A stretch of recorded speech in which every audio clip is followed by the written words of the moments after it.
Assalamualaikum warahmatullahi wabarakatuh. Kabar Palestina terkini kembali hadir di hadapan Anda. Edisi Selasa 2 Maret 2021 yang akan menghadirkan berita terhangat, terpercaya, dan teraktual. Bersama saya, Khairul Afandi. Kabar pertama terkait penjajah Israel di tepi barat. 442 anggota Parlemen Eropa mendesak negaranya masing-masing untuk menghentikan aneksasi yang sedang berlangsung di tepi barat. Desakan ini dituangkan dalam sebuah surat yang ditandatangani oleh anggota Parlemen Eropa di 20 negara. Surat tersebut dikirimkan ke seluruh kementerian luar negeri dari berbagai negara. Berikut berita selengkapnya.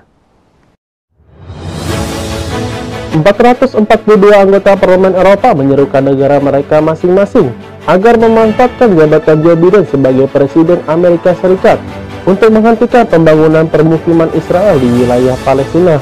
Anggota Parlemen Eropa mengutuk proses aneksasi secara de facto yang sedang berlangsung di tepi barat terjajah. Parlemen Eropa telah mengirimkan surat yang ditandatangani oleh anggota Parlemen Eropa dan Senat di 20 negara Eropa. Surat ini dikirim pada hari Ahad sore kemarin ke berbagai kementerian luar negeri dari berbagai negara. Beberapa anggota parlemen yang menandatangani surat tersebut adalah mantan pemimpin Partai Buruh Inggris, Jeremy Corbyn, dan anggota parlemen sayap kiri Prancis, Jean-Luc Mélenchon. Anggota Parlemen Eropa mengatakan perkembangan di lapangan terlihat dengan jelas cenderung mengarah kepada perkembangan pesat aneksasi penjajah Israel terhadap tepi barat secara de facto, khususnya perluasan permukiman penjajah Israel dan penghancuran rumah-rumah warga Palestina. Selama masa jabatan mantan Presiden Amerika Serikat Donald Trump dan pemerintah Perdana Menteri penjajah Israel Benyamin Netanyahu meningkatkan perluasan aktivitas permukiman Israel di tepi barat, terutama di Al-Quds terjajah.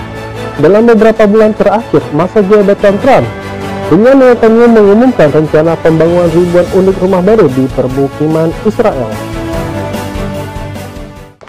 Beranjak ke kabar selanjutnya, pemirsa, Direktorat Jenderal Pertahanan Sipil di Gaza menyuarakan agar blokade Gaza segera diakhiri.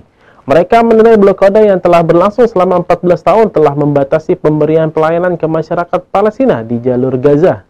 Selain itu, akibat di blokade, beberapa fasilitas milik pertahanan sipil mengalami kerusakan. Direktorat Jenderal Pertahanan Sipil di Gaza meminta masyarakat internasional menekan penjajah Israel agar memperbolehkan kendaraan dan peralatan keselamatan masuk ke Gaza. Seruan ini datang saat pawai kendaraan dan konferensi pers dalam memperingati Hari Pertahanan Sipil Dunia. Dalam orasinya, Direktur Jenderal Pertahanan Sipil di Gaza, Zuhair Shahin, meminta kepada seluruh lembaga hak asasi manusia di dalam Palestina dan di luar Palestina untuk menuntut penjajah Israel secara hukum terkait kejahatannya terhadap bangsa Palestina. Zuhair menekankan bahwa tim pertahanan sipil menderita akibat blokade brutal penjajah Israel selama 14 tahun. Hal ini dikarenakan peralatan dan kendaraan pendukung tidak diizinkan masuk ke jalur Gaza. Agresi penjajah Israel mengakibatkan kerusakan 18 pusat pertahanan sipil dan menyasar 31 kendaraannya, serta beberapa petugas tim pertahanan sipil terluka dan 25 petugas lainnya meninggal dunia di saat melaksanakan tugas kemanusiaan. Zuhair menegaskan hal ini berdampak negatif terhadap pelayanan masyarakat di jalur Gaza. Beralih ke kabar selanjutnya, wabah virus corona masih menerpa Palestina. Menteri Kesehatan Palestina melaporkan ribuan kasus positif baru dan puluhan kasus meninggal akibat virus corona. Dalam 24 jam terakhir hingga saat ini sejumlah pasien positif corona masih dirawat di ruang perawatan intensif.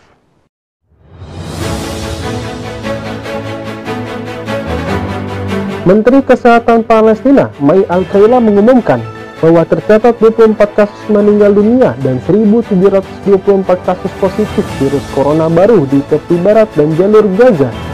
Pengumuman ini disampaikan setelah 9.462 tes laboratorium dilakukan dalam 24 jam terakhir.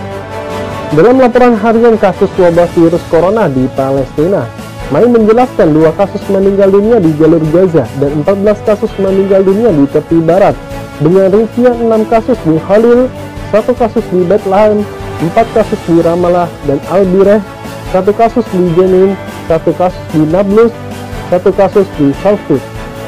Mai melaporkan Catatan kasus baru virus corona di Palestina adalah sebagai berikut. 193 kasus di Bethlehem, 63 kasus di Qalqilia, 106 kasus di pinggiran Al-Quds, 46 kasus di Ariha dan Lembaga Yordan, 24 kasus di Tubas, 239 kasus di Nablus, 322 di Khalil, 94 di Salfit, 389 kasus di Ramah dan Al-Bireh, 81 kasus di Tulkam, 69 kasus di Jenin, dan 98 kasus di jalur Gaza. Dalam laporan tersebut, Mai juga menyebutkan 116 pasien positif masih dirawat di ruang perawatan intensif, termasuk 29 orang diantaranya menggunakan ventilator.